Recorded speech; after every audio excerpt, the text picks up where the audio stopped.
Hello and welcome back to Snapping Towels Season 2, Episode 1. We got an early February preseason episode. I'm Cam Williams, joined by my partner, as always, Kyle Foote. Feels good to be back in the booth. It does. Yeah, absolutely does. This has been long awaited, and I'm excited to kick the season off. Yeah, couldn't be more pumped for 2023. Last year, 2022, we talked about it a lot during the season, and I think really reflected on it postseason. It was a one-horse race last year. Felt like Maryland was on a totally different level. I think the Terps have come back down to earth this year. Still, as always, we'll have a chance at the crown, but I think we got a real got an open field this year. Yep, not as much of a lock. I think they have some question marks offensively on who's going to kind of take over the reins.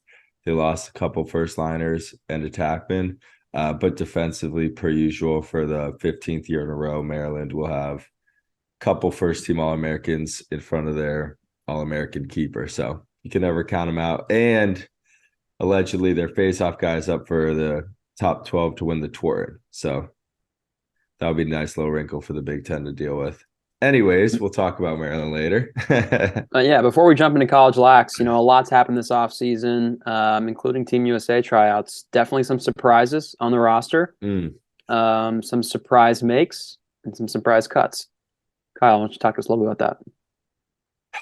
So I've had an interesting, I think the USA, outside looking in, the USA roster is really selected a lot off personal relationships with the coaching staff, as well as showing up for that tryout period. I think it's a couple weekends, so like a couple months long. Obviously, these coaches have a strong eye on the PLL and know all of these players extremely well. I don't think the roster is good for international play. You can't go wrong picking from this talent pool of the best in the world. There's really not a scenario where you can really bash any of these players. But I do think they had some interesting picks that kind of left me with a little bit of a head scratcher. Yeah, I mean, as you mentioned, there's no way you can denigrate any of the resumes of these guys. But just in terms of a mix of guys in 2023, I guess summer of 2024, Mm-hmm. next summer, Yep. right? Um, you know, I think might have made some different choices, might have gone with a bit more of a youth movement at some positions. A guy like Rob Pennell, again, Mm.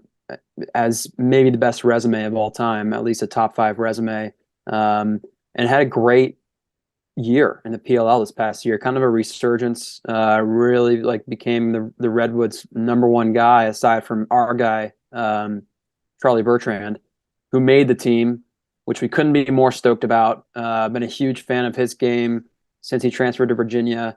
I feel like for a while there was a little bit underrated, a little bit underappreciated, but really has blossomed as a pro. Mm. And I think he's going to be an excellent international player for years to come. But just to touch on Rob Pennell, maybe they're going for kind of a Jason Kidd '08 Dream Team thing. The veteran point guard, lead the team, perhaps the flag carrier. I don't know. I just think, 18 months from now, I'm not sure how effective he's going to be against Canadian polls. But I would have gone maybe a Schellenberger, or maybe one less attackman, one more midfielder. I would have added Sam Hanley to the roster. Some guys like that. A youth movement, I think, would be kind of refreshing. Definitely. I think it's interesting with the international game, it's very much 6-on-6, two different teams. You have offense, defensive, more NFL style. Rare transition. Yeah, it happens. Some quick whistles, are just natural from these players and how they play all year round. They happen, but I think the way they chose some midfielders over others and then still took 4 short stick D middies leaves you with a reason. Like if you have a Ryan Conrad who's a great offensive midi, a great defensive midi, but not necessarily the best offensive midi in the world for the USA and not the best defensive midi, I don't understand the roster spot taken by that pick. I think you could either fill it with another close defenseman, only taking 4 on the roster with Yeah, 2 which out. they need another close defenseman. Need another close. It's a long tournament. Guys get banged up. Jesse Bernhardt is a terrific defender. He's another 13. He's a Maryland 13. Rob Pennell's a 13. You know, these guys are 10-year vets in the pro league. It's a long tournament. I just see the wear and tear kind of catching up as it did in Israel a little bit with these players, especially the ones at the latter end of the career. And then, you know, John Danowski, a head coach, Duke, USA, takes this guy, Brendan O'Neill, when you have a handful of college kids that could have made a run for that spot. Do you need to I'm only okay take with the Brendan O'Neill selection. I mean, do you only need I to take one though? Like, would you rather Sam Hanley coming out as an offensive midfielder or Conrad? Um, I don't know.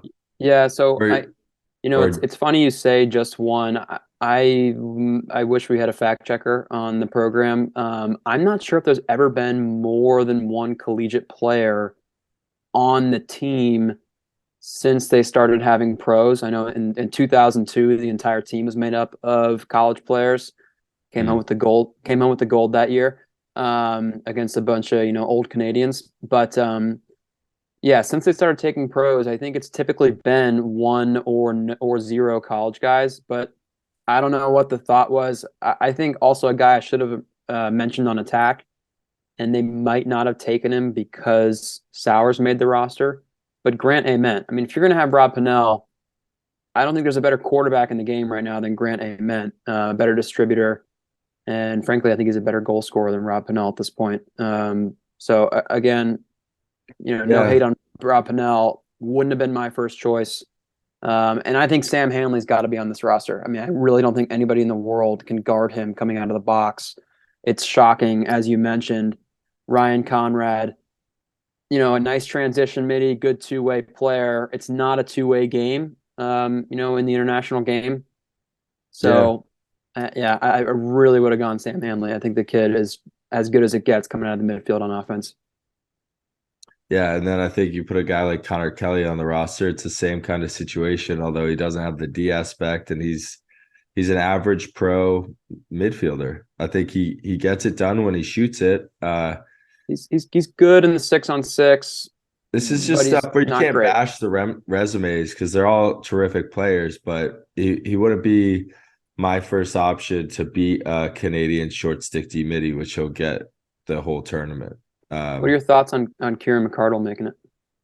I think it's a nod to the year he had. I think he's kind of the guy who's been usually left off these rosters and no one Yep. really opens an eye about it. But I see him having a pretty big role. I mean, it's hard to say in the gold medal game where US wants to be if he's gonna play over Rambo at the lefty attack. I don't really see that happening. I hope they Likely find not. I mean, he's a championship player, and you can only have so many lefty attackmen out there. I mean, I think that's Rambo's spot. exactly. But So if Rambo gets hurt, you got a nice lefty. You got to think about it's things like that too.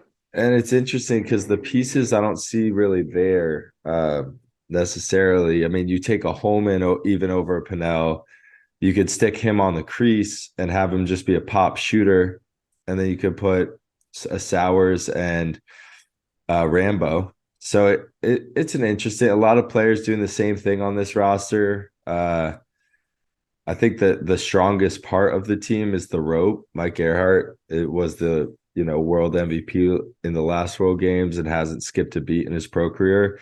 And you add him with Baptiste and any one of the 4 D middies between Goodrich, Richards, Tarafenko, and Danny Logan. Danny Logan. Yeah, Yeah, I mean, I think between Danny Logan and Goodrich, those are the two best defensive midfielders in the world, in my opinion. I think it's the best rope that the That's USA ever. that's ever It's the best been. rope ever. Period. I don't think you Yeah. need 4 SSDMs, but I don't think you need 4, especially with a guy like Conrad and stuff. That's I mean, maybe you leave Conrad at home and you pick up another attackman that could have ran out of the box too, because Or Sam Hanley, friend of the pod. I'm serious. I think it's unfortunate he got. I think it's unfortunate for the team. Obviously, unfortunate for our guy Sam. But there's a chance they could be missing him. The I Canadians think are a physical team, and you need somebody to kind of set that tone coming out of the box. absolutely like a younger, better Miles Jones or Sergio Perkovic type Yep. look, Yep. who can get a shot off on any short stick D midi, um, pro or college. So it's an interesting roster. It doesn't have I was the surprised by Connor Kelly, or not. Sorry, not Connor Kelly. Jack Kelly. Jack Kelly's big. I mean, that's the thing though. Like he played in the last World Games. He's battled back from an injury, and if he popped off at this tryout, like I was hearing whispers of him doing, it doesn't surprise me at all. I mean, they love this kid in the last World Games. Great teammate. You know, It'd be a good backup to Blaze. that's and a very solid one too. Not Yep. one you're Yep. going to worry about going in and saving the ball. Whereas a Kincannon, um, or one of those type streaky, or a Burn Lore, more streaky goalies. Like Jack Kelly can go in and make stops with his body and his hands. I think you're right. He's a world champion backup. I think that's a solid choice. I mean, he would have been the starter in the last World Games, but you know, tore his ACL in the third game, and then Galloway ran away with it. I mean, he didn't really have a choice. There was no other backup. You can only take so many players on these World Games, which is also an interesting thing. That's why I would go younger in some certain aspects. I think the addition of Rowlett and Giles Harris on D is incredible. Giles Harris is a little bit, for me, undersized, going against some Canadians that really have no problem with smaller, quicker defensemen. Yeah. So that would be interesting to see. But yeah, Dunn, Jesse Bernhardt, Liam Burns, and Jake Richard. It's interesting. Would I leave Jake Richard at home, take another offensive midi? Probably. You have three D middies and a guy like Conrad who can do it as well. You got to think that's Coach Amplo, two Marquette players. Liam Burns How was some, about that? Two Marquette players. yeah, they coach there and they're great players. There's nothing They wrong are. with there's nothing wrong with going to Marquette either, but No. you have a coach on the staff that has a heavy influence in getting his guys and his old school on the map, in terms of this stage. I think it's interesting. I do not think Liam Burns is the second best LSM in the world for the USA. Yeah, I And mean, I was shocked to see him there. you could argue Jake Richards is the fourth best SSDM. I don't know.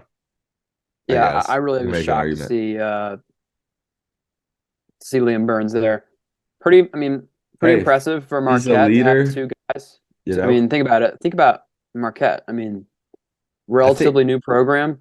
2014, 2013 might have been their first season. yeah, I mean, it's a huge step. they've really, I think, separated themselves in terms of the talent produced, clearly, of the kind of 6 to 10 new programs in the last decade. So kudos to Marquette, but I Yeah, will say I was surprised to see two of them on there. and I think it's a roster they also put together to be the most cohesive. I think they really take player personality into the trade. Yeah, I So mean they're not trying to build an all-star team. The exactly. USA, figured that out the hard way in '06. So And since then they've, and 14. yeah, of course, yeah, 2014 in Denver. Yeah, so I mean, it'll be Yeah. interesting. Again, This obviously is an incredible team, star-studded, but I, I'm a I would have picked a few different guys, especially with the gold medal in Team Canada, in your crosshairs. But it will be an interesting World Games for sure. And and also, it'll then be fun to see these guys run sixes. and then you talk about Canada on the other side of the spoon, like that the Canadians have had amazing goal scorers and players, but the overall growth in the field game in Canada has reached a new height. I think with this field games, um, I think they're gonna be a bear to stop. defensively. Like, I agree. I think they're going to be hard to score on. Obviously, you've got Dylan Ward in the cage again, but they've got some real players on defense that I think they might not have had 8, 10, 12 years ago. and you might, and this is the thing with this roster, the USA roster, can this roster put up 20 goals? Because their offense can easily. Yeah. And that's without a roster even coming out, just the names that, come to mind that are at the top of the PLO game. And when they all come together, it's a little bit of a different click. Yep, Uh, no doubt. One thing that's worth mentioning, no shot clock in the international game. So the game is, and as you said, it's very much a 6-on-6, kind of half court, half field game. So yeah, when the Team USA and Team Canada put up a lot of goals against your Australias and your Englands and what have you, but when they match up, it's usually not a complete shootout. yeah. Canada has the ability to win both ways. Will be interesting to see if Team USA can be as versatile as they are. Definitely. And to that point with the no shot clock, I see that's like being maybe a big reason that Ament didn't make it. He can spray it. He takes a lot of chances, throws a lot of balls away. Uh, More of that risk taker attackman, whereas Rob will keep the ball in his stick a little longer and probably won't make that, wild underhand through the 8 pass. So That's a good point, especially with Canadian pulls that can pick off passes like no other. That's an interesting point. I mean, I just, as always, I can't wait to see Jeff Teat back on the international stage. Maybe my favorite player to watch. It yeah, I Yeah, it'll be mean, interesting. I I don't think he mean, has any problem with a guy like JT Giles Harris. It'll be interesting to see who they match up with him. yeah, it'll be interesting. I know. I mean, Canada comes with some big bodies, and then some guys, just guys you just can't let get open, and that's no secret. But they just always find a way. It's like Jeff Teet's not going to beat any of these guys really off a crazy dodge that you've never seen before, but he'll sneaky throw in 3 and 2 in a big game, and Yep, he he's doesn't good for 5, he and he's doesn't efficient. doesn't miss much, but it'll be interesting to see how it plays out. There's still some time. Jeff Teat was maybe a freshman or sophomore in college when he started for the Canada team in 2018. So, I mean, it won't be a new stage for him, which is electric. I mean, I thought I was at those World Games. I thought he was one of the best players on the field at that age. And, he wasn't blowing you out with 2-point bombs I mean, there's no 2-point line in the World Games, but you know what I'm saying? But just doing his thing as he always does. It's Yeah, a doing lot of his time thing. till the World Games, not much time until the beginning of college lacrosse. As we touched on at the beginning of the episode, 2023 is going to be a very, very different year from 2022, season one of Snapping Towels. You know, Maryland is a different team. I think it's the best 2022 Terps, maybe we can all say is the best team ever assembled. Um, top down, coach to, the last starter on the roster. It'll be interesting. The Big Ten, I think, is going to be a little deeper, a little stronger. Ohio State returns a lot. I was actually at their Robert Morris scrimmage this past weekend. I thought the Buckeyes Gritty. looked, yep, exactly. It was not warm here in Columbus, Ohio. New Um, stadium. How'd that look? Brand new stadium. I wish it were a little bigger, to be honest. And I'm not a fan of big lacrosse stadiums at I all. did see that in the pictures. Like it It's looked it's like tiny. 15 rows Um, high. Yeah, it's very, very small. It's a beautiful facility, beautiful field, great backdrop. Um, Is there any eyes on the field if you're not in the bleachers? yeah, so they do have end zone, a great kind of balcony to stand on in the end zone, and then there are an even smaller set of bleachers on the opposite side of the bench. It's a great fan experience. I mean, we were right on top of these guys, so that was cool. I felt like I was on the bench, but Maryland comes to town, Hopkins comes to town. You host the Big Ten because the Big Ten bounces. It's not the Yes. highest So seed. so Ohio State is well equipped to host games. They have Jesse Owens, which was the lacrosse stadium built in '01, grass field, but the track is too big. It's not a great fan experience, but the stands are actually a perfect size for that. Why did I've they I've just? been to I've been to like 10 games in the Horseshoe. I don't think there's a worse college lacrosse I experience in the think country than we've watching done a game there. we talked about Uh, this last season. it's just too big. You can hear a pin drop. It just doesn't make any sense. Can't even see the So ball. yeah, it's unfortunate that they didn't build a stadium that could host a quarterfinal or a Big Ten championship because you know that if and when one of those two things happen, it's going to be in the Horseshoe. Well, they were So hosting quarterfinal championships. They do it every year. yeah, well it seems like they do it every other year in Columbus, and they do it in the Horseshoe. I was hoping they were going to build something that could carry 10,000 people. Why This didn't they just thing make like a around like a Jesse Owens size stadium, like Loyola? Like why Yeah, I not? mean, Ridley is one of the best lacrosse complexes in the country. I think you and I would both agree on that.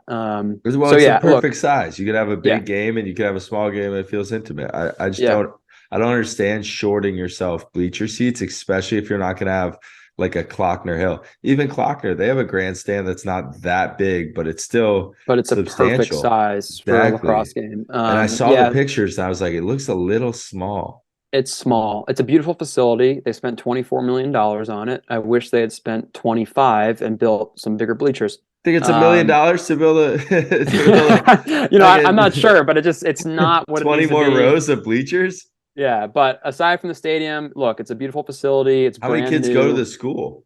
60,000 undergrad. And you're gonna have 500 at a lacrosse game? Yeah, it's a bit odd, but I think the Buckeyes are going to be tough this year, led by Jack Myers at attack. I mean, he's a top 6, 7 attackman in the country, preseason second team All American. Yeah. Had the privilege of watching some Ohio State games last year. I think the kid's absolutely nasty. Great. While we're on the subject, do you think Notre Dame puts a shorty on him? That would no, they won't make that mistake again. Notre Dame has no business squandering any games this year. I think they'll be taking every game dead seriously. They will not be left out of the tournament again. I think that's a safe bet. I feel like I should pull up the Notre Dame schedule. I mean, I hope they have more than 11 games on the It's schedule right this year. around there. It's not short, but I did Oh notice boy. that it's not. Also, before we go completely on a sideways rant, I saw Duke doing a little preseason scrimmaging. Good for Dino. Again, another program, another team not messing around in 2023. Maybe They do shaking it not want to up. be left off. Exactly. Yeah. It's a new year for the Blue Devils. Look, Duke and Notre Dame being left out last year. I think we spent probably half an episode on that last year. Well, I mean, rightfully so. Everyone's freaking out like these teams should be the 1 and 2 seed when in realistically, they dropped a ton of games to bad conference teams. One being my Greyhounds that had a terrible year. Yeah. So Notre Dame's got 12 games on the schedule. I would call it a pretty strong out of conference schedule. They've got Georgetown, third game of the year. We'll get to Georgetown in a bit. They absolutely raked in transfers this offseason, some very notable ones. They're at Maryland, host the Buckeyes, um, you know, at Michigan, play North Carolina twice. That's a real schedule. I wish they'd add 2 games. They got So Cleveland State. give the Pac League some love. Yeah, play Loyola. Play BU, play the Long Island attack line. Or one of the academies, play Army or Navy. I think Speaking both. of, Yep. you're talking about Ohio State. They just got a bona And fide defenseman. Did you see him live? yeah. What's his name, Kyle? That's a good question. I'm on that. Um, yeah, Ohio State's polls are big. They've got a really good fifth year senior goalie out of Powell, Ohio. Ohio State's a veteran laden team. I think Ohio State's a serious team this year, and good for Notre Dame for adding them to the schedule. Or sorry, they played them last year. Yeah, that was a But mistake. yeah, It's interesting though because it's a mistake. That was a coaching mistake. Not the game is great. I love that they played Ohio State, but the The Ohio way State transfers Marcus Hudgens, defenseman from Army. Yeah, he's very, very good player and definitely stood out this weekend. yeah, And Robert Morris had some players, man. I I mean, think Robert you Morris always has some crafty Canadians. Ohio State's defense looked that's very what I sharp. heard. Yeah, they looked very, very sharp. You put him down low with my boy BVB. Bobby Van Buren looked good. He was a beast on the ground. Had some one man clears, and really, nobody was getting a step on him. So look, It'll be Ohio interesting. State. Yeah. If Ohio State's they a team worth watching. If they string together a few wins early, have some momentum going against the Terps, you know, I like upset alert. the Big Ten to get a little shaken up because I expect Hopkins to kind of have a similar thing. They're going to be Last better. They have to be better. They had a lot of young players playing last year, a lot of talent. You got to think, I forgot the coach's name, but we'll throw that in from Cornell. He's gonna have it going. Yeah, There's like, they're going to get a little better every year. and I've been hearing from the people up north that Michigan has a ball club. We'll see about that. Look, to their credit, they put together a pretty darn good schedule this Yeah, year. we're big schedule hounds. We were last year. I mean, the teams listened. Obviously, someone's We listening to the podcast. we So, have to give them some love. I mean, we again another thing we spent at least a half an episode on. Michigan has Virginia, my mhm. Blue Hens, Harvard, Notre Dame, Hopkins, the whole Big Ten, Maryland, Rutgers, Penn State, Ohio State. But I think the addition of Virginia and Hofstra and Marquette, it's a those it's a those step are real up. games. Those are real I games. played Marquette last year. It was just the seven straight of playing the bottom, probably 45th to 5th, 60th team. Yeah, they're Seven three or games 4-0 straight start. was the craziest thing I've ever Oh, seen. right. It was like 7-0 and 7-7. Yeah, I mean, honestly, they're only, and I don't know much about Canisius, so I don't want to do them dirty like this, but that's their only kind of cupcake game. Um, you'd hope it's a cupcake game, and Michigan's got to have more players than Canisius. But yeah, no, it'd be interesting to see how the Wolverines do this year. The Big Ten will be an interesting conference. I'm excited for Big Ten ball, and then Penn State as well. You can't end They, Rutgers. They're going to be Penn shaking State's up got to too. be better than last year. Big Ten might be the most fun conference to watch this year. Yeah, I mean, I'm gonna have to go with the Ivy League as always. They I'm seemingly talking about return. less.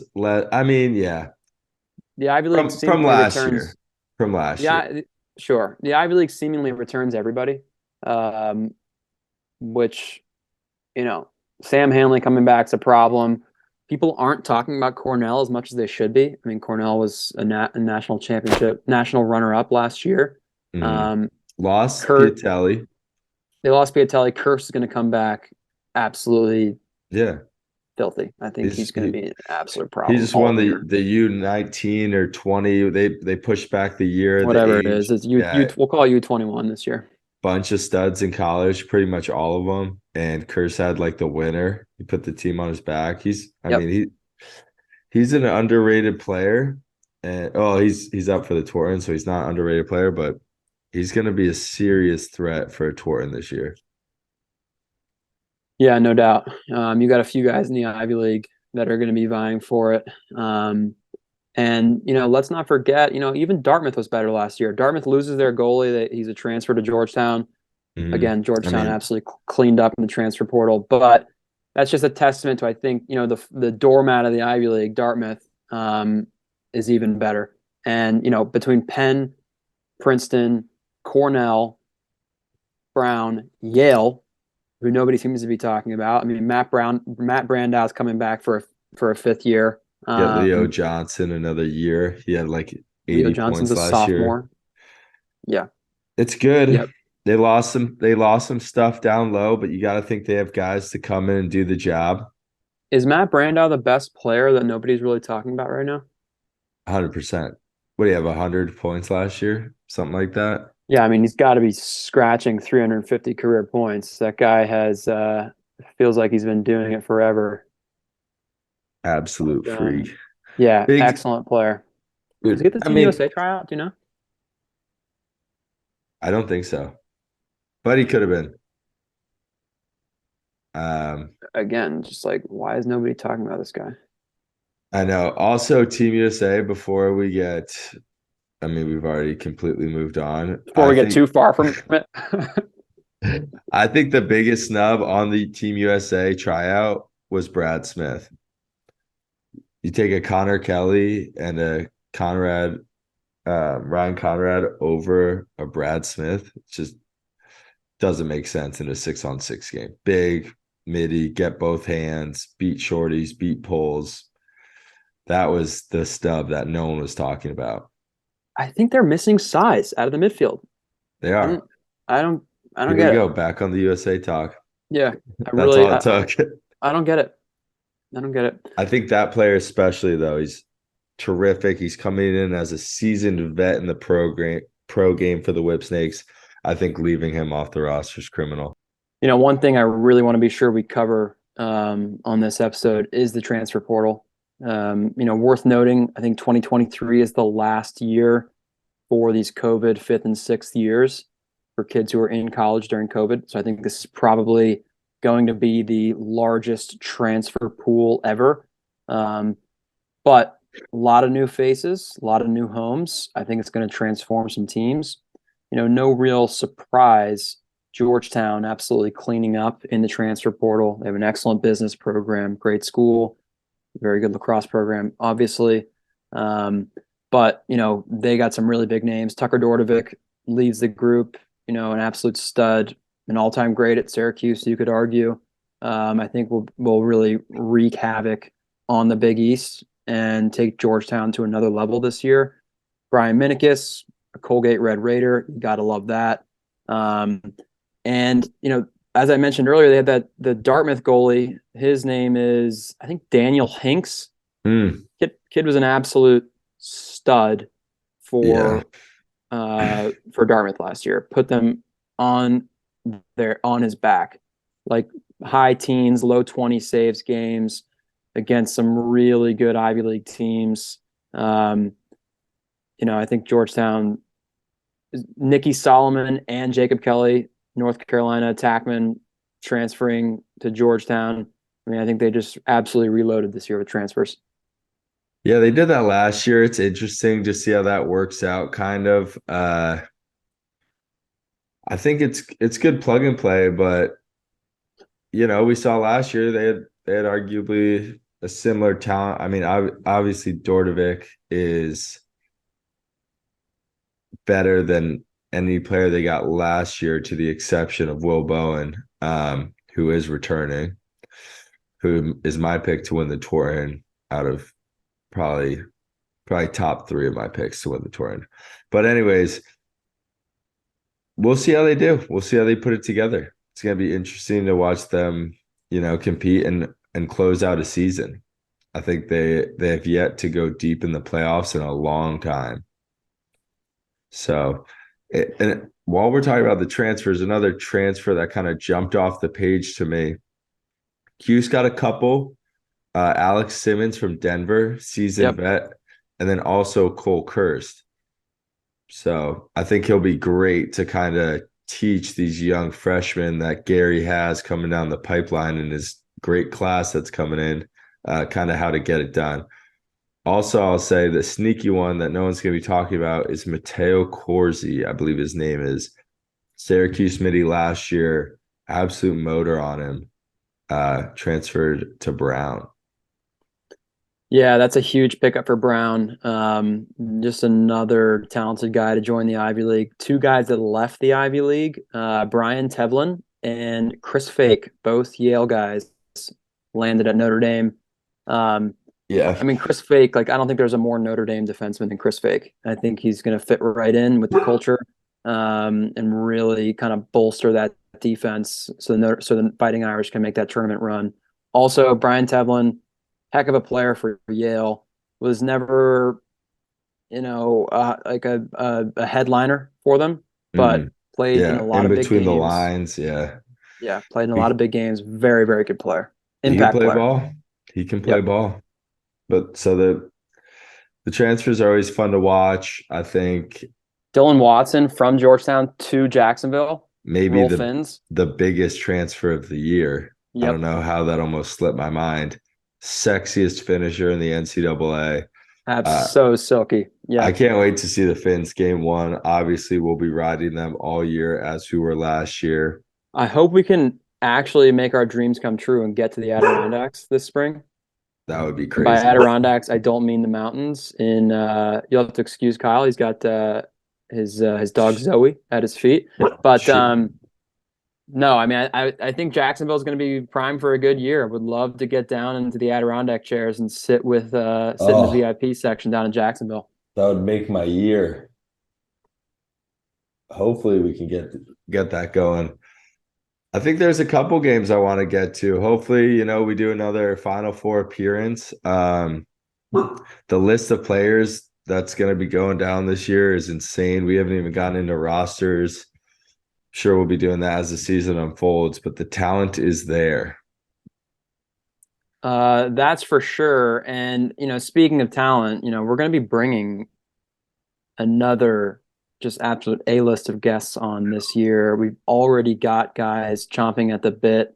Um, we didn't grace you guys with a guest on this episode. We want to get all of our thoughts down, on our video journal here. So postseason, we can come back, see how we did, hold ourselves accountable. Mm. But just like to mention our guests quickly, last year, Snapping Towels, Season one. season one, something Kyle and I did on a whim. 10 all-conference players, a program all-time leading scorer, 6 All-Americans, 4 PLL draft picks, 2 conference players of the year. I'm not finished.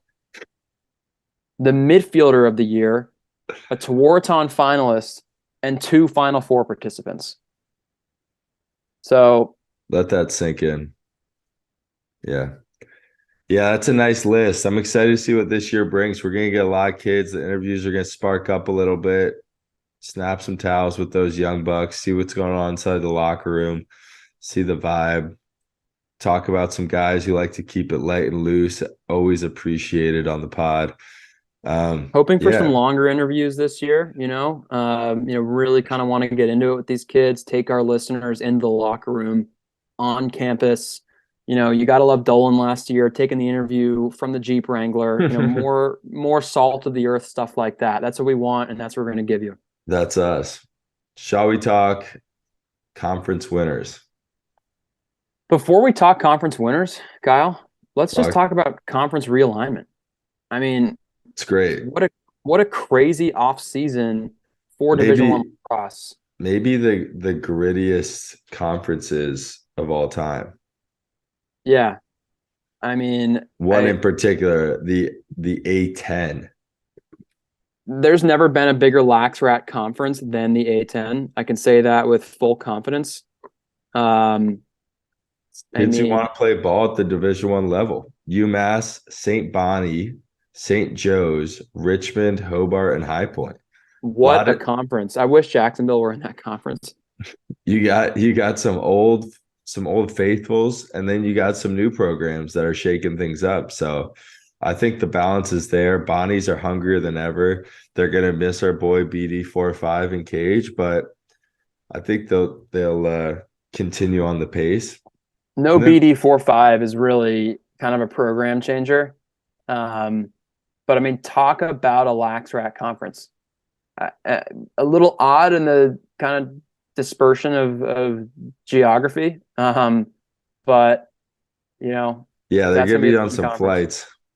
The A Sun's the Flights for same way. I'm sure. like, these guys are gonna be flying literally all over the country.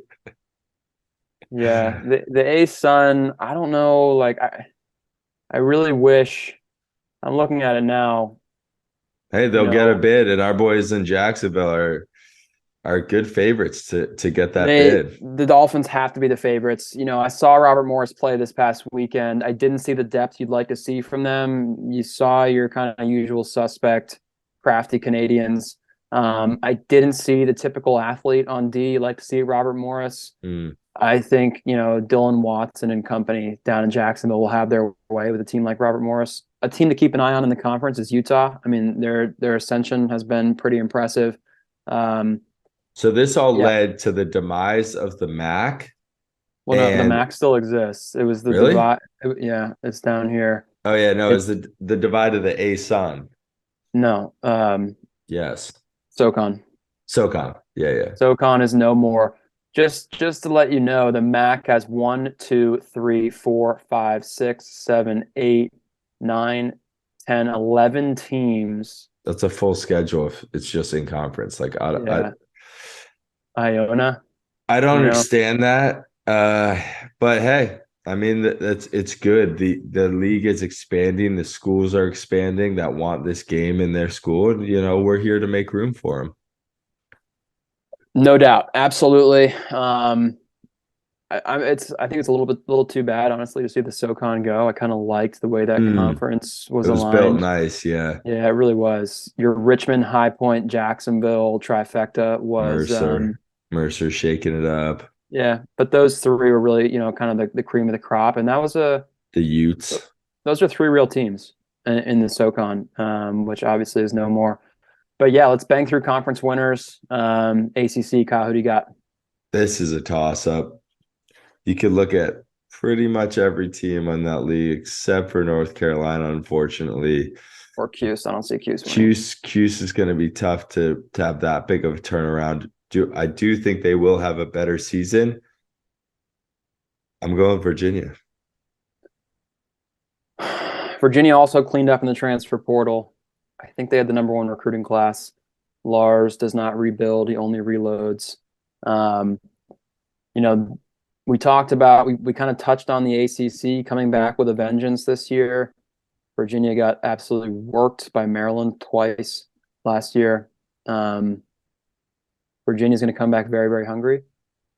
But if anybody's going to be hungry, it's going to be the Fighting Irish, and Woo! I'm coming with Notre Dame. Got some nice transfers. Kavanaugh's are back. I think Notre Dame is going to make damn sure they don't get left out of the NCAA tournament, and the only way to do it is to win historically the best conference in the country, the ACC. I'm going with Notre Dame. Wow. We also have our boy Brett Dobson coming out of the midfield. Or no, Eric No, Dobson. Eric Yeah, Dobson. Yeah. Eric Dobson. Jeez. Not Yep. BD Yep. 45. And I think No, he's BD gonna have four it. five's get BD 45's gonna be the backup on Team Canada. If Gotta love it. if Notre Dame wins it, E Dob has a huge year. No doubt. Who do we got next? Hey, son, the new conference, new kids on the block.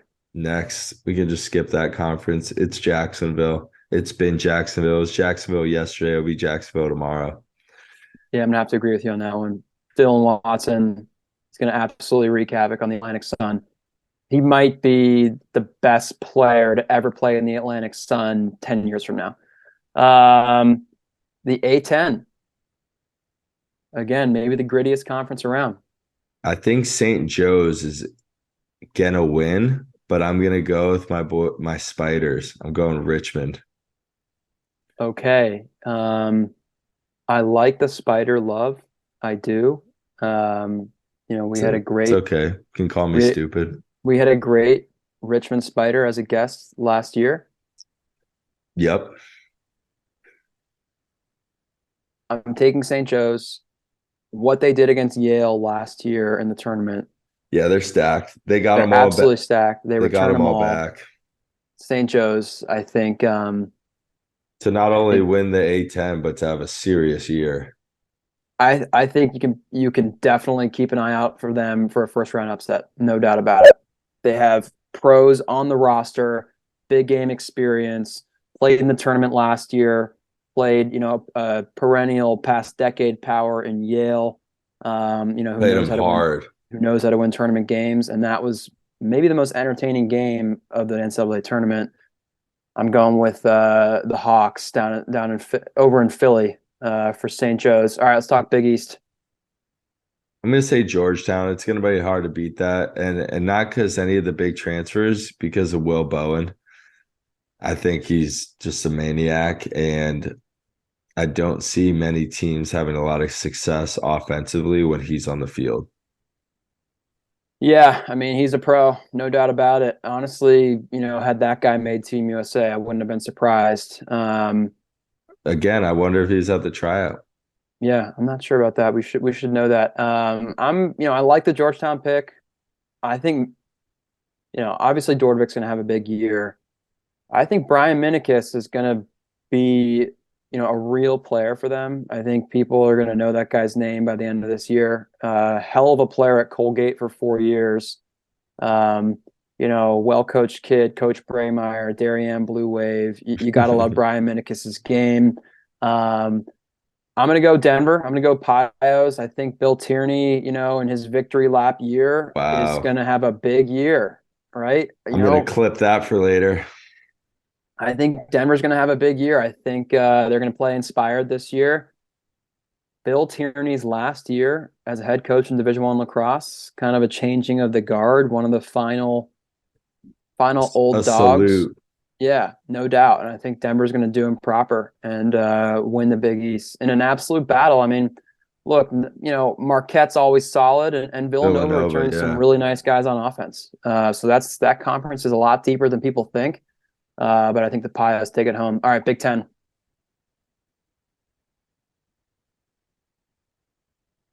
I got oof. I mean, it'd be illegal for me to say Hopkins, but I think Hopkins is really gonna shake stuff up. I think they're going to surprise people too. I say Ohio State. Okay, wow, that's a serious, serious prediction. Is that Has Maryland ever not won it? I'm sure Amen Ah, and yeah, O'Keefe. back in the day. Amen and O'Keefe won it for sure. I mean, the Big Ten's not that old. Yeah, that's Um, true. yeah, I mean, I bet Yeah, I'm sure Amen and O'Keefe won it. And maybe even like Wells and those guys at Hopkins might have won it once. Um, but I'm going with Maryland. Hard not to take the Terps, honestly. Look, I know I they like lost a it. lot. The They repeat return a lot. offenders. They still return a lot. And they're just reloading. They're elite at the face-off X, elite between the pipes. I think, Maryland definitely not going to run through the Big Ten. Wouldn't be surprised if they had a loss or two. Um, but I think come Big Ten tournament time, when you play the Terps for a second time, that's a hard game to win. So I'm taking Tillman and the Terps. All right, let's talk Ivy League. Jeez. It's really hard. I'm looking at it. It's like Brown, Cornell, Harvard. Harvard was really young last year, an NCAA tournament team. Yale, Princeton, Penn, Cornell, and Dartmouth's not Brown going to win could it. Yeah. all win it. Yep. Harvard's not going to win either. They'll be good. They'll play hard. They'll play these teams. They could upset. I don't think Harvard has the year they had last year necessarily. They had a lot of freshmen. I know. I'm not saying they're not good. I'm just saying they won a lot of one goal games. I think last year they snuck up on people. This year no one's going to take them lightly, if that makes True. sense. True. I think people slept on Harvard and it really bit them. Hence, a lot of teams not hosting that and Brown hosting it. Brown didn't take them lightly. They saw what was done. Guess who Harvard's first game of the year is? Um, Maryland. At Klockner, February 18th. Oh, because then I got screwed up because Michigan plays Virginia in their The first Ivy game. League starts later because they come back from Okay, holiday break later. that's. No fall I mean, ball. that's going to be a bear playing Virginia off them having a couple games. Yep. Yeah, good luck to them on that trip. But I'm going with Penn. I'm going with their guy, Sam Hanley, big 2-6. He's taking it home, senior year. Um, Tell me different. I couldn't be pulling harder for Sam Hanley this year. I think it's going to be an absolute dogfight come Ivy League tournament weekend.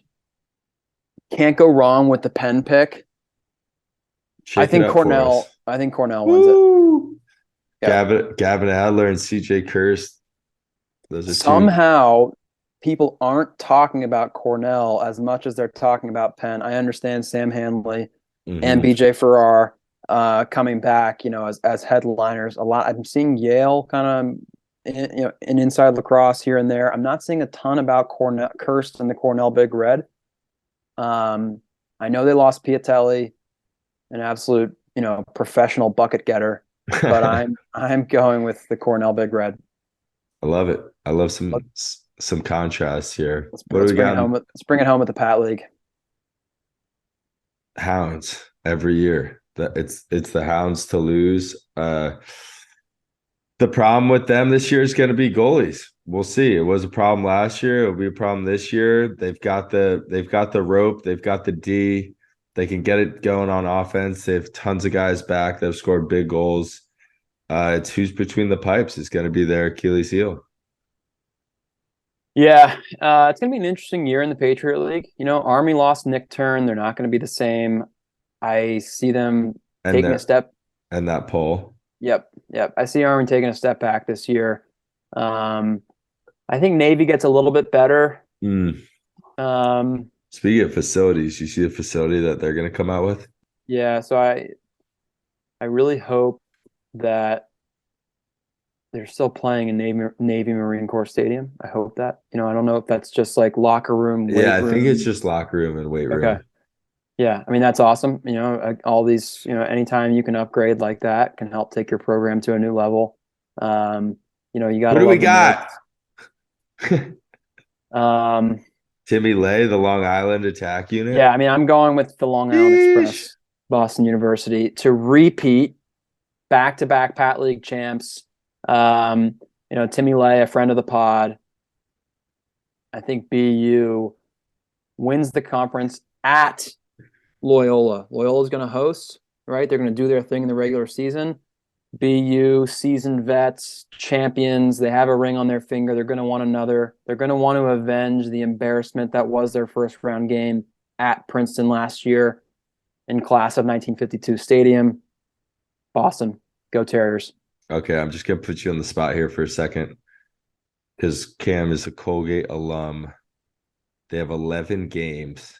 Air Force, Hobart, BU, they're all Patriot League, plus Harvard, Hobart, and Air Force.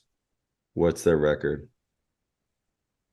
Um, Air Force is a W. Hobart's a W. That's 2-0. They'll lose to BU, lose to Navy, beat Lafayette 3-2, beat Bucknell because we own the Bison 4-2, lose to Harvard in a battle 4-3, upset Army 5-3, upset Lehigh 6-3, lose to Loyola at Ridley 6-4, and beat Holy Cross 7-4, and get into the Patriot League tournament and have a nice year. 7-4.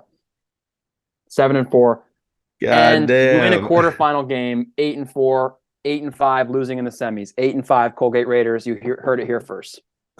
Huge, huge step for the program this year. Huge step. They were a tough out last year. They were a tough out. Wow. I love that. I love the confidence too. That's incredible. Um, it's never easy playing the Red Raiders. No, So we'll see up how in they Hamilton. Are turn you kidding around. me, Kyle? It's been a pleasure.